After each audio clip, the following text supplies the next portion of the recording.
пайғамбар саллаллаху алейхи уассаламның хадисін ұмытпауымыз керек та. Пайғамбардың мындай бір хадисі бар, мынандай бір адамдар бар дейді. Ол адамдар өмірінің басында жәннатқа мынандай бір қарыз қалғанша жәннати амал істеп жүреді дейді. Намазын оқиды, оразасын ұстайды, зекетін береді, қажылық болса орындайды, бүткіл жақсылық істеп жүреді.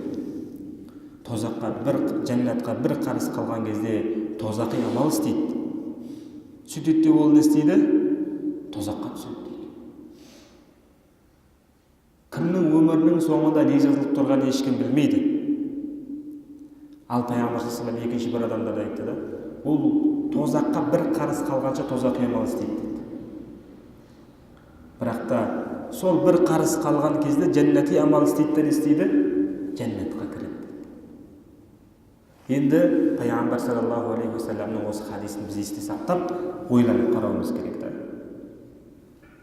Бұл хадис намаз оқитын адамға да, мынау намаз оқымай жүрген, дінді кішкене дұрыс ұстанбай жүрген адамға да қатысты хадис та, көрдіңіз ба?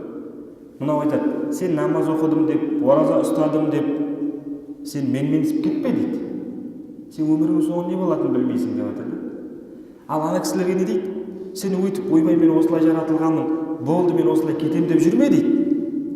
Мүмкін сен жәннати амал істерсің өміріңнің соңында. Сөйтіп сен де жәннатқа кірерсің дейді, көрдіңіздер ме? Сондықтан әрбір адам Құдайдан тақуалықпен өмірінің соңына дейінгі Алладан құлшылықты сұрау керек екен. Алла, өмірімнің соңына дейін мені мұсылман болып тақуа болып жүруімді нәсіп ет керек екен. Біздің қазақ аталарымыз не дейді? Алла, ақырымыздың хайырын бер дейді. Ақырымыздың хайырын бер деген сөзі біздің соңғы деміміз бітетін кезде біздің демімізді жақсылықта ал дейді.